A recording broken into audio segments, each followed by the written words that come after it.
झटपट cooker recipe सीरीजमधली 6वी recipe share करते आहे। चमचमीत पालक डाळ। यासाठी 1 वाटी तुरीची डाळ स्वच्छ धुवून पाण्यामध्ये भिजत ठेवली। 10 ते 12 मी पालकाची पानं निवडून घेतली, स्वच्छ धुवून मिठाच्या पाण्यामध्ये एक 10 मिनिटं भिजत ठेवली। त्यानंतर पुन्हा ती पाण्यातून काढून स्वच्छ धुवून अशा प्रकारे बारीक चिरून घेतली। खूप जास्त बारीक नाही चिरली तरी चालणार आहेत, कारण आपण ते कुकरमध्ये शिजवणार आहोत। इथे मी लहान अशा 10 ते 12 लसूण पाकळ्या घेतल्या आणि त्या सोलून ठेचून घेतल्या। या ठेचूनच घ्यायच्या, बारीक वगैरे चिरायच्या नाही किंवा पेस्टसुद्धा वापरायची नाही।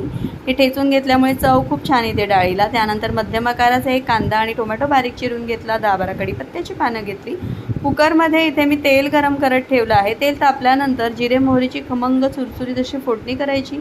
हिंग घालायचा। हिंग घातल्यामुळे डाळीला एक वेगळीच चव येते। त्यानंतर ठेचलेली लसूण घालायची, खमंग अशी फोडणी करायची आणि लसूण थोडा जास्तच वापरायचा, कारण पालकाला त्याची विशिष्ट अशी चव नसते आणि यामुळे डाळीला खूप छान चव येते। आता इथे मी कांदा घातला आहे बारीक चिरलेला, 7-8 कढीपत्त्याची पानं घातली, तीसुद्धा परतून घेतली।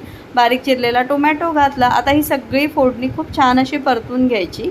फोडणी परतून झाल्यानंतर त्यामध्ये बेसिक मसाले घालते कोरडे, ज्यात मी हळद, धणा जिरा पावडर आणि 2 हिरव्या मिरच्या घातल्या आहेत। लाल तिखटसुद्धा मी यामध्ये घातलं आहे, पण 2 जास्त तिखट हिरव्या मिरच्या घालायच्या, त्यामुळे डाळीला तिखटपणा चांगला येतो।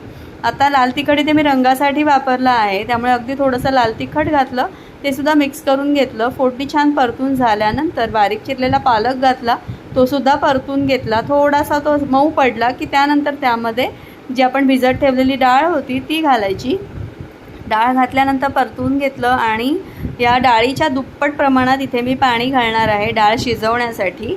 तुम्हाला हवं असेल तर तुम्ही पाण्याचं प्रमाण तुमच्या आवडीनुसार कमी जास्त करू शकता, म्हणजे तुम्हाला जशी कन्सिस्टन्सी हवी असेल त्याप्रमाणे। मला थोडी घट्टसर ही डाळ आवडते, यासाठी मी पाणी दुप्पट प्रमाणात घातलं आणि त्यानंतर चवीपुरतं मीठ घातलं, छान एकजीव करून घेतलं आणि झाकण लावून 3 शिट्ट्या करून घेतल्या। लहान कुकर असल्यामुळे शिट्ट्या अगदी पटकन होतात, त्यामुळे डाळ शिजायला वेळसुद्धा लागत नाही। अगदी झटपट होते ही रेसिपी। जर आपली पूर्वतयारी झालेली असेल तर 15 मिनिटात ही डाळ तयार होते आणि खूप चविष्ट लागते, कारण कुकरमध्ये शिजवल्यामुळे त्याच्या सगळ्या त्याचे जे फ्लेवर्स आहेत ना ते खूप छान असे उतरतात।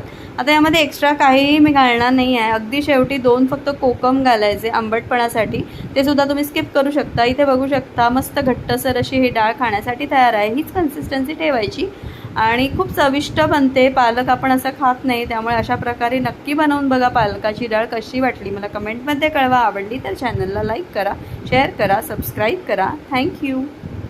झटपट कुकर रेसिपी सीरीजमधली 6वी रेसिपी शेअर करते आहे। चमचमीत पालक डाळ। यासाठी 1 वाटी तुरीची डाळ स्वच्छ धुवून